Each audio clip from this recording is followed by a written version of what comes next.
I want to present you a new story. I was making coffee when my phone buzzed. It was a video message from Mrs. Langford, our old neighbor. I hadn't heard from her in years. Just her name on my screen brought back memories I thought I'd buried. The message was short, no greeting, no context, just one line. I'm so sorry about your parents. I can't believe what I saw today. My stomach tightened. I tapped on the video.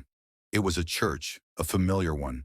St. Albans, the same place where they used to take me for Christmas Eve services when I was little. The camera zoomed in slowly on two figures standing at the podium. My parents, my mother, dressed in black lace and pearls, dabbing fake tears. My father, stiff and solemn, reading from a paper with shaking hands behind them. A casket, and next to that casket was my photograph. Large, framed, flowers around it. I froze. My father's voice echoed through the phone. She was always a troubled girl, but we loved her. We did everything we could. My vision blurred. He was reading a eulogy, my obituary.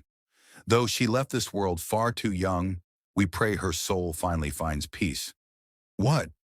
I wasn't dead. I was standing in my apartment, alive, breathing, shaking. This couldn't be real. I scrubbed the timeline back, played it again and again. Their faces didn't change. Their voices didn't shake from grief. They were calm, controlled, performed. I gripped the edge of the kitchen counter. My hands wouldn't stop trembling. What the hell is going on? I whispered aloud. Why are they doing this? I hadn't spoken to them in years. Not since they cut me off, disowned me, like I was a stain on their reputation.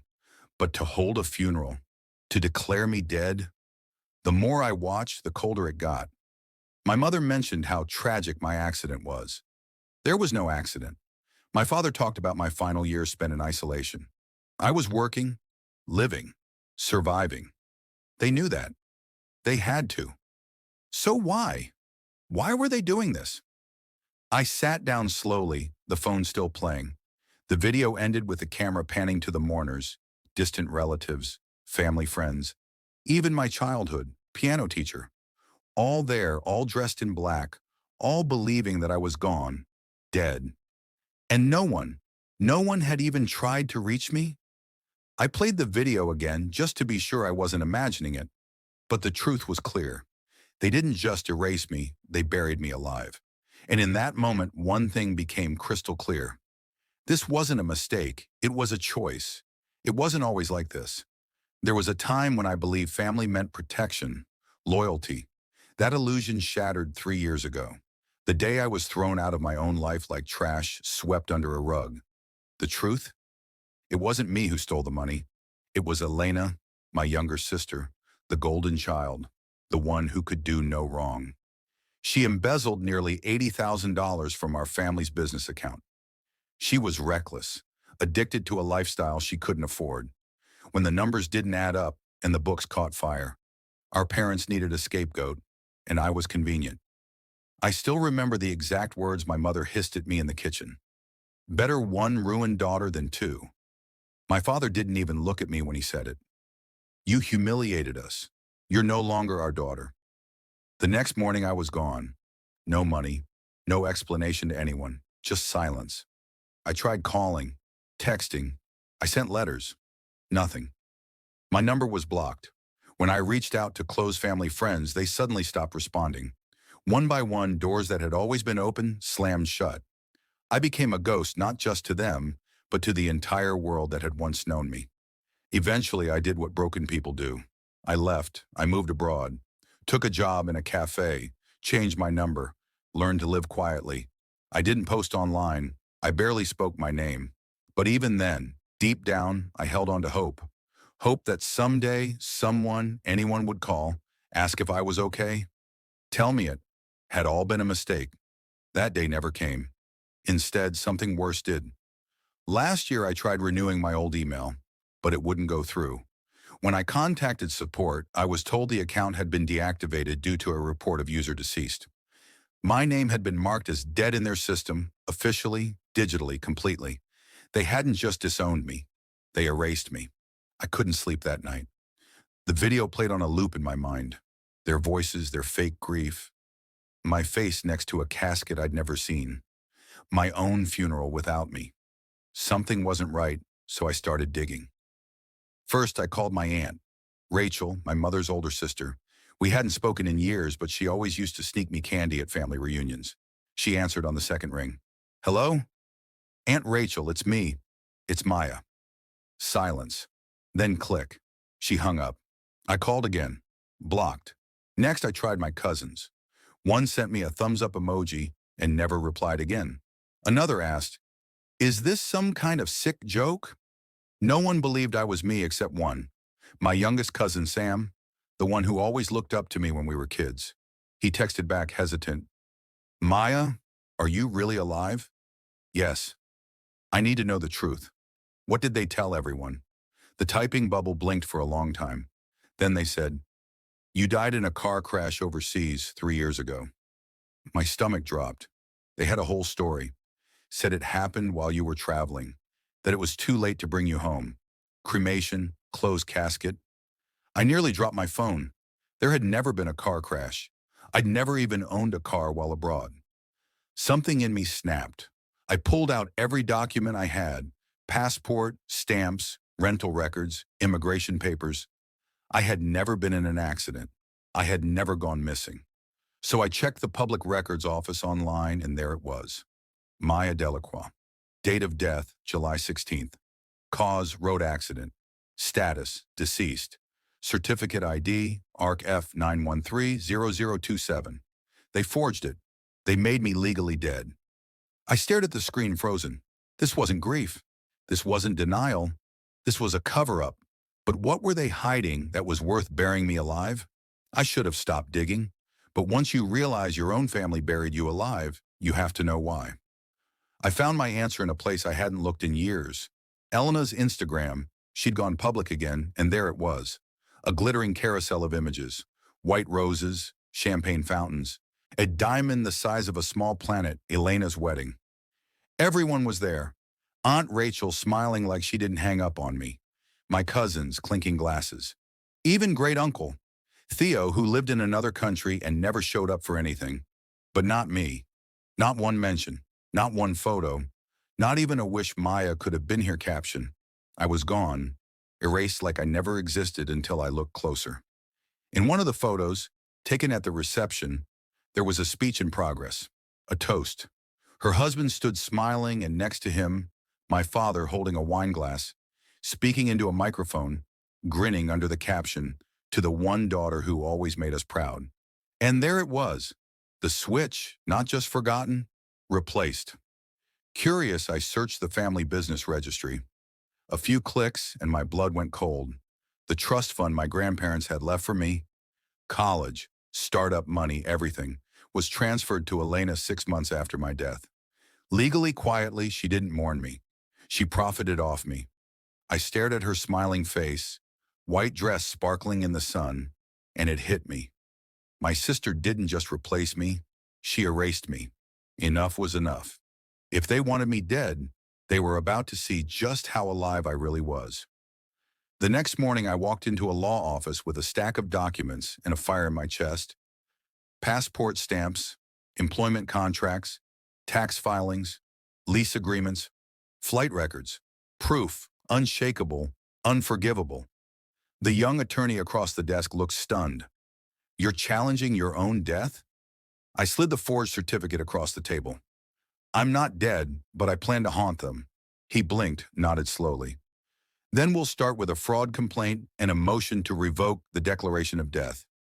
It'll take time, but legally, I don't have time, I cut in, because apparently I have a memorial this Sunday.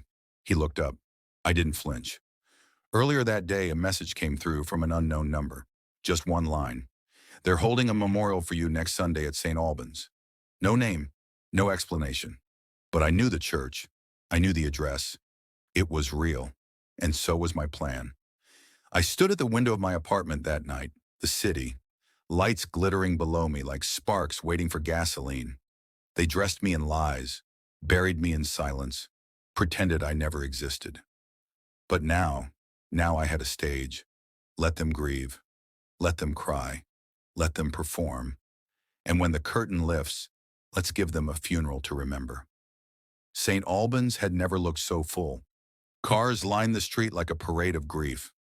The heavy doors of the church stood open just long enough to let in mourners, dressed in black, weeping, whispering, hugging each other like tragedy had touched.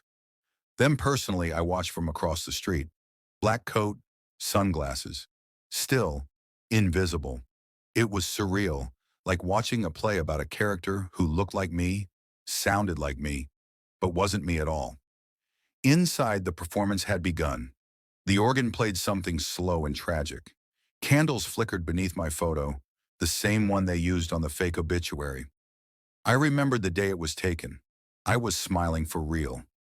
Back then, my father stood at the pulpit, face solemn, voice just loud enough to carry. She was troubled, but we loved her. She lost her way. And though we couldn't reach her, we never stopped praying she'd come back to us. My mother sat in the front row, dabbing tears with lace-trimmed tissues like she'd practiced for weeks. Her sobs were delicate, perfect. And Elena, she stood next, pearls clutched like they were keeping her heart from falling apart. My sister, Maya, was complicated, but she was mine. I wish I could have said goodbye, a lie wrapped in a tear tied with a bow. I stepped closer to the doors just enough to hear it. The priest raised his hand solemnly. May she rest in peace. I exhaled slowly. Not yet. The show was still going, but the main character hadn't arrived.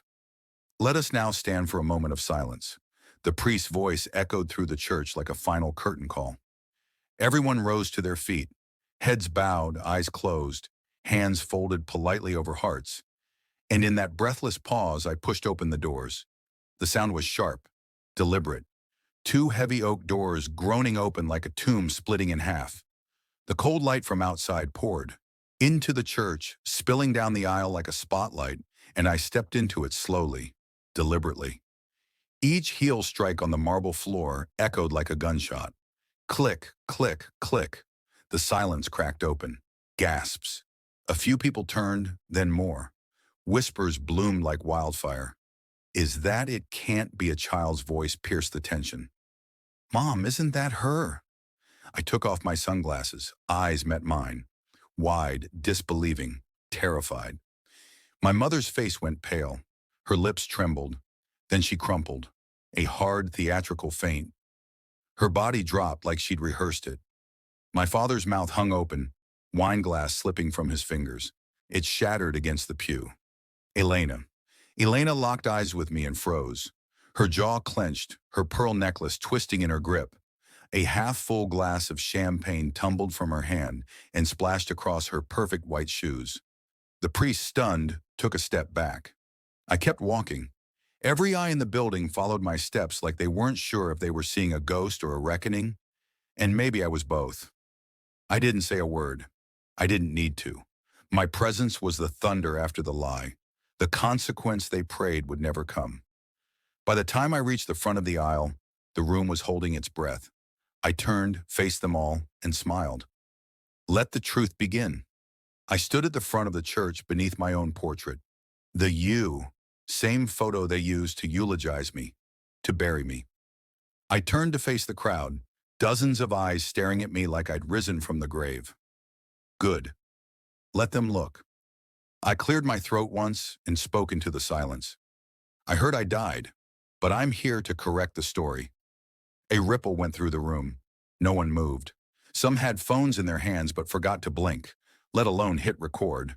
There was no accident, no tragic car crash overseas, no closed casket because the body was unrecognizable. I pulled a folder from my coat, thick, stamped, sealed with government marks and international dates. These are my passport stamps, my employment records, tax filings, apartment leases. I've been alive. I've been working. I've been surviving. The only thing I lost was them. I turned to my parents.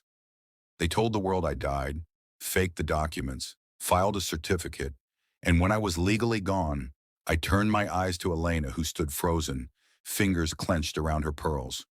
They transferred everything to her, my trust fund, my inheritance, my life. Elena opened her mouth, tried to speak. I didn't let her. Don't. Enjoy the house you bought with my money. A murmur rose like thunder. Behind me, someone whispered, She's got proof. Another gasped. And then a phone lifted, red dot blinking. Someone was filming. Good. Let the world see this funeral for what it really was.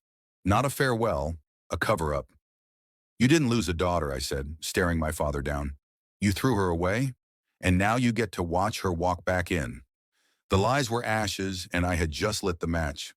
I turned back one last time. My father's face was pale, my mother still trembling in her seat. Elena, hollow, defeated. No pearls to clutch now. You buried me to protect yourselves, I said calmly. But I came back to haunt you with the truth. No more shouting, no more lies. Just silence. Heavy. Final. As I walked out, the church bells began to ring. How fitting. A funeral bell. But this time, not for me. Montage. I handed the documents to my lawyer. Signed the final page. Watched the death certificate get torn in half. My legal resurrection was official. An investigation opened into fraud, false reporting, and embezzlement. Let them try to lie now.